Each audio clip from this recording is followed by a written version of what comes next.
Pertama saya untuk meneliti itu bukan karena dalil, karena memang saya itu tidak berada di daerah yang sering kena dalil. Di daerah saya itu memang tidak kayak di daerah lain. Habib ada, ke rumah saya juga ada, tapi nggak berani maksa gitu. Nah, kalau saya dapat cerita di Banyumas, di Kebumen, itu maksa. Makanya kiai-kiai cerita. Nah, saya itu meneliti nasab mereka bukan karena dawirnya, tapi karena kesombongan akhlaknya kepada kiai-kiai kampung, kepada kiai-kiai Nusantara.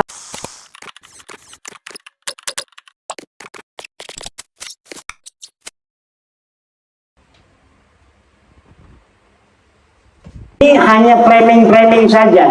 Ada Roma Irama nangis sama Habib di framing, Roma Irama tobat. Roma Irama itu memang beliau itu wataknya begitu, itu watak orang Banten. Beliau ini kan masih keturunan Sultan Agung Tirtayasa. Orangnya kalau ditantang galak, tapi kalau dilembutin nangis. Itu ciri-ciri keturunan Sultan Banten. Jadi kalau ditantang-tantang ya makin galak. Tapi kalau misalnya tersentuh hatinya, jangankan lagi masalah yang besar, masalah kecil aja ngobrol begini ini bisa nangis kalau orang Banten. Ini kalau umpamanya lebaran, itu ya enggak salah-salah banget rasanya kemarin, tapi nangis semua kalau kita salaman itu sama keluarga. Ada sepupu saya kalau jadi imam bergerung-gerung, kalau ngobrol tersentuh sedikit ngobrol langsung nangis. Kemarin itu Roma itu Raja Dangdut terharu, dia diundang oleh LDNU, dia tidak tahu kalau ada Habib di situ. Diundang oleh LDNU untuk memberikan kisah bagaimana dakwah beliau dengan musik. Nggak tahu kalau ada Habib. Nah, ternyata Habibnya nggak marah. Kan Roma Irama itu setelah beliau mengundang saya dicaci maki oleh Habib-Habib. Kata Roma Irama, saya tidak percaya ente itu cucu Nabi, tapi bukan memutuskan persahabatan. Kita tetap sahabat. Beliau ini sahabatnya Rizik Syihab. Beliau ini sahabatnya para kabir-kabir. Saya hanya tidak percaya kamu cucu Nabi saja. Kalau berteman kita biasa. Wong namanya mengakui cucu Nabi atau bukan itu bukan rukun iman kok. Saya hanya tidak percaya kamu cucu Nabi, tapi kita tetap bersahabat. Tetapi Rizik Syihab nggak mau, malah mencaci maki. Bahar Smith malah mencaci maki. Nah, ketika ada Habib itu di PBNU yang hadir, baik sekali adabnya, terharu itu. Bang Haji Roma Irama terharu nangis karena beliau, saya kan pernah beberapa kali ngobrol. Ya kadang-kadang ngobrol sama saya nangis juga. Ngambil tisu. Ya begitu orang yang berhati lembut. Orang berhati lembut itu gampang tersentuh hatinya. Makanya Bang Haji Roma Irama itu maunya begitu. Saya batalkan nasab ente, tapi kita bersahabat. Yang biasanya minjemin marawis ya kita minjeman lagi. Yang biasanya kita ngobrol, kita tetap ngobrol. Yang biasanya kita ini adalah kerja bareng, kita kerja bareng. Yang biasanya bisnis bareng, kita bisnis bareng.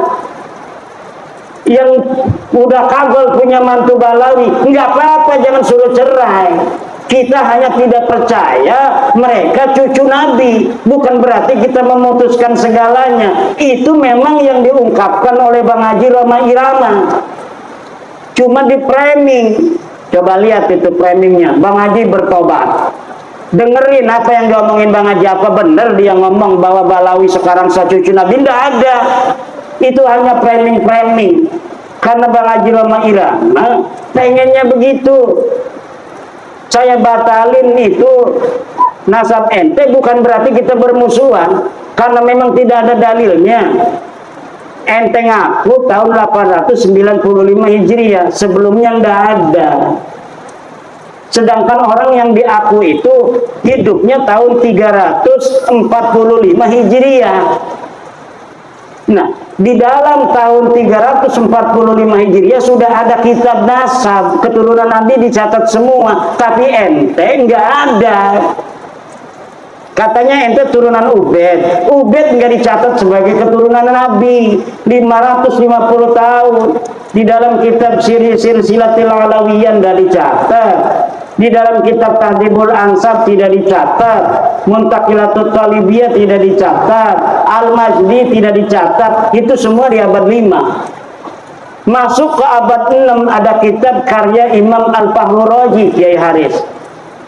Imam Al-Fahru Razi itu seorang ahli tafsir, ahli usul fikih.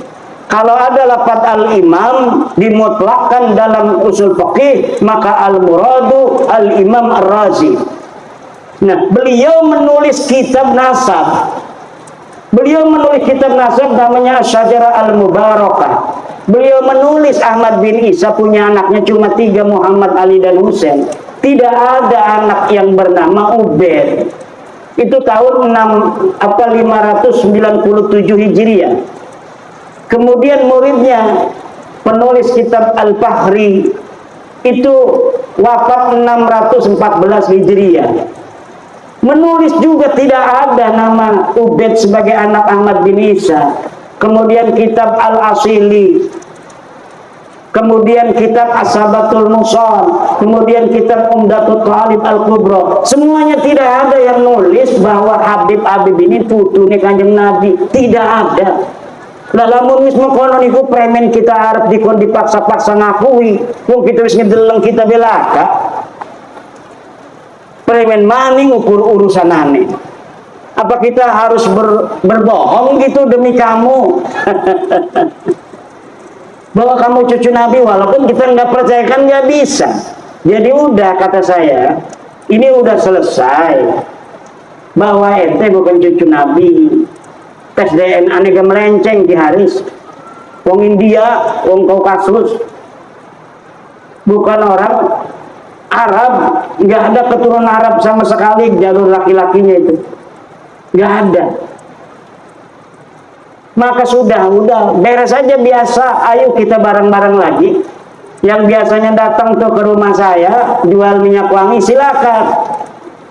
Saya bayarin 5.000. Yung minyak wangi 5.000 kok, pengennya 500.000. Udah, ayo dagang.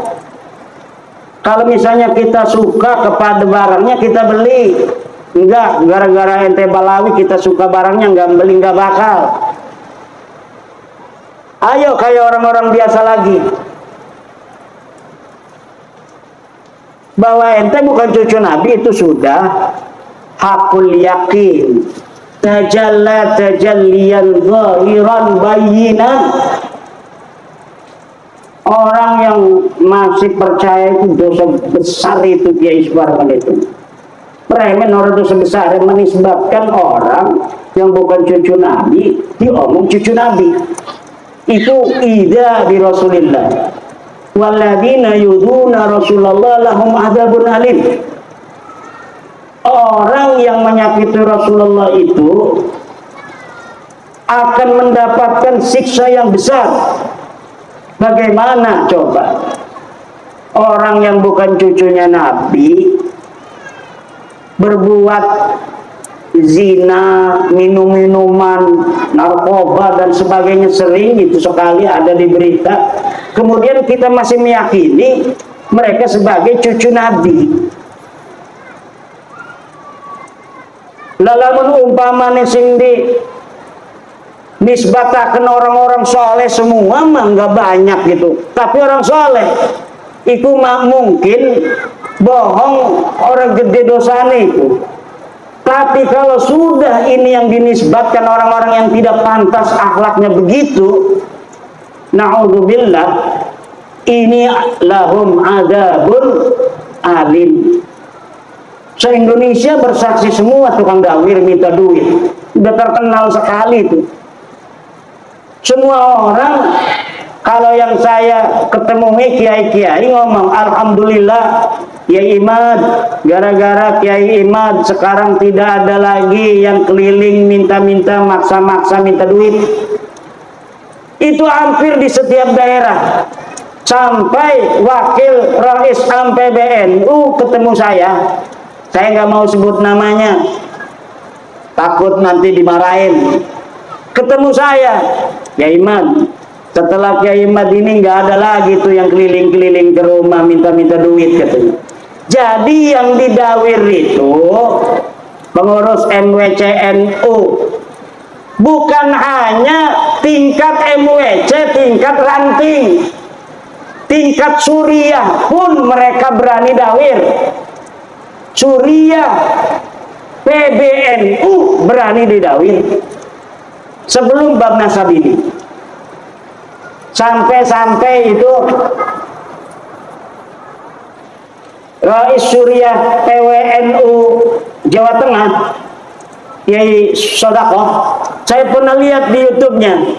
Saya kangen nama Habib, katanya beberapa tahun ini nggak ke rumah-rumah saya.